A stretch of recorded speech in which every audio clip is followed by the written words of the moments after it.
Hello, hello, hello! August is now in the rearview mirror, which means it's time to take a look at the top 10 most played games from August. I'm changing up this video a bit to look at all games, except of course scam games, those I leave out, and games with sexual content. It's not what I want to focus on this channel. I think this is overall a bit more interesting, and the grey line of what is an indie game or not will not be influenced by me for this list. Leave a comment down below so I can see what you guys think about this. With that said, let's get started. In 10th place we have Lord of the Rings Return to Moria. This might be one of the best ideas for a survival crafting game in my opinion. It hit an all-time peak of 8,800 and have a 24-hour peak of 5,000. It has 79% positive reviews, and on Twitch it peaked at 98,400. That was 11 months ago, so probably some playtest or similar thing. The game cost $20. This is a pretty standard survival crafting game set in the Middle Earth. During the 4th Age, you play a bunch of dwarves that is heading back into Moria to explore and rebuild.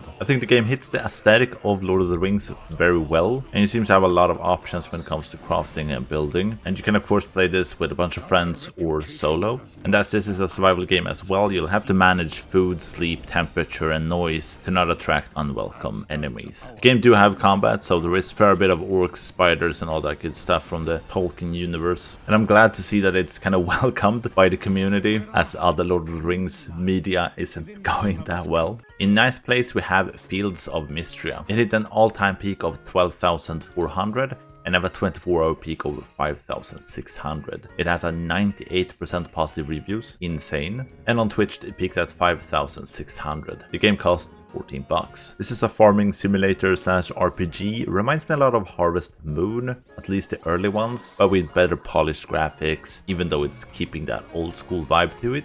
Insane how well received this game is. 98% must be one of the highest rated games on Steam, and that's also with over 7,000 reviews. The game of course revolves around taking care of a farm, but there seems to be a lot more in this game with a bunch of characters that have their own stories. You have a few options when it comes to marry, there is exploration, fishing and much more. The game is in early access and will stay there for about a year. In 8th place we have Smite II.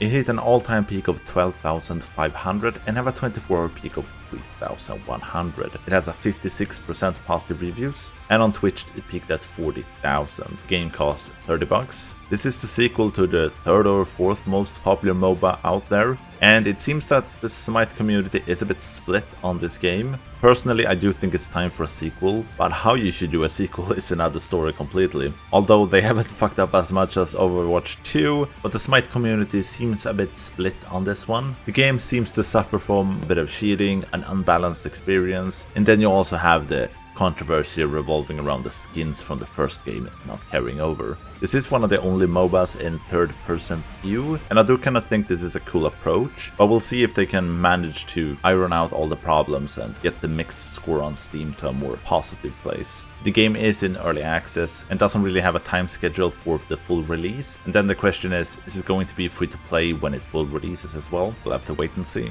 In 7th place we have Sins of a Solar Empire 2. It hit an all-time peak of 13,300 and have a 24-hour peak of 2,600. It has 87% positive reviews, and on Twitch it peaked at 13,700. Game cost $50. I think this is one of the bigger strategy titles out there, at least the first one was. It's played in real time. You really get a sense of scale in this game, as you can zoom out quite far and then even zoom into the specific units and the small battles that is going on. It's really quite cool. And the second one seems to improve of everything that the first one did. What I do find a bit weird is that the game only have 3 races. I would have loved to see more variety here. But otherwise the game looks great, from the tech trees to the build potential to the massive units and armies you can have. A kind of a cool new feature is that the planet rotates around their own star now, so new paths will open up as the game and planets rotate over time. In 6th place we have Crime Scene Cleaner. It hit an all-time peak of 13,500 and have a 24-hour peak of 2,200.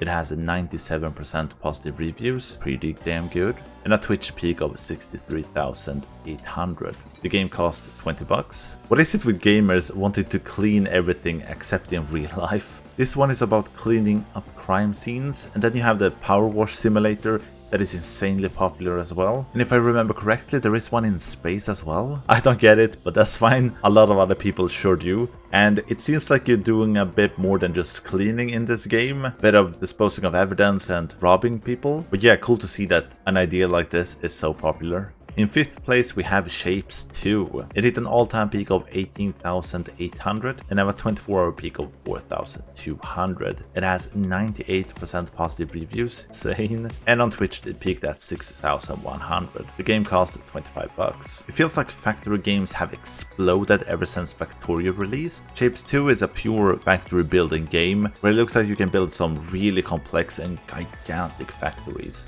Unlike the first game, the second one I moved into 3D space, which means layers. The game also has several game modes and a bunch of more new features. It looks sick and the scale seems enormous. It released into early access in August and will stay there for a minimum of 6 months, so more content and improvements are coming to that game. In 4th place we have Gundam Breaker 4. This one hit an all-time peak of 27,100 and have a 24-hour peak of 9,900. It has 80% positive reviews and on Twitch it peaked at 7,000. The game cost $60. Gundam Breaker 4 seems to be the ultimate Gundam game, at least when it comes to building and modifying your own. There are over 250 kits and from there you can combine and build your own. It's very impressive and you can of course do battles and missions and stuff like that to test out your new build. There is online PvP as well. This seems to be the ultimate Gundam game for Gundam fans. A bit niche but insanely popular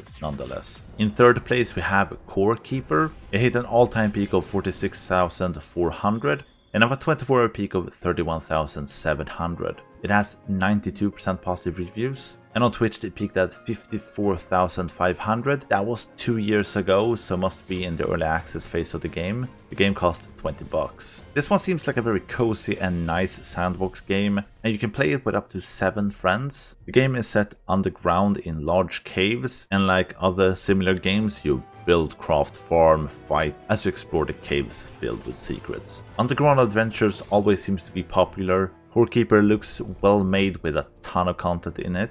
And as I mentioned, it's been in early access for 2 years, so it's probably well developed and crafted for people that enjoy these types of games. But yeah, last month it had its 1.0 release. So cool to see that its all-time peak of players happened after the 1.0 release. In 2nd place we have Supermarket Together. It hit an all-time peak of 47,800 and have a 24-hour peak of 20,900. It has 92% positive reviews and on Twitch it peaked at 60,600. The game is free to play.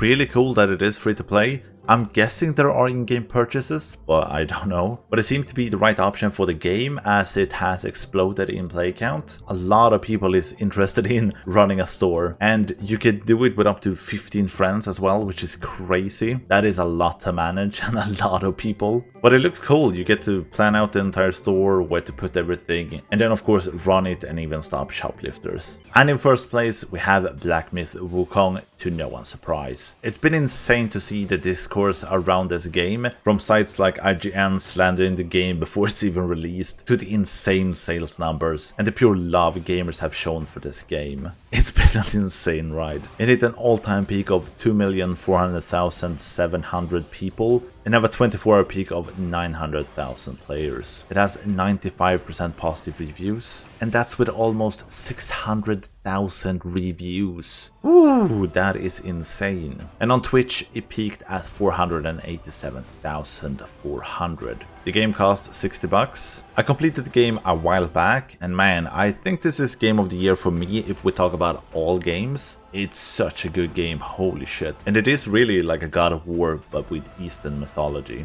I won't go too much into the game as everyone had talked about this game too much. If we look at the complete top 10, we have a few smaller games actually making it into the top 10 most played games of August. Free Range Games that developed the Lord of the Rings Return to Moria. Seems like quite a small studio, I don't know how they got the IP. Then we have Fields of Mystera, also a smaller studio making a pretty ambitious game. And Core Keeper also seems to be a smaller team developed by Pugstorm. That game had been insanely popular. People do really crave these survival crafting type games or simulation games right now. Like Supermarket together. It's free to play and it's the developer's first game. Dead devs tell no lies. So this has certainly been an interesting month, and yeah, no one can take Black Myth Wukong obviously, as it takes the #1 spot with insane margins, but still a pretty good month for smaller games. Don't forget to leave a like if you liked this video, otherwise have a great day and I'll see you in the next one.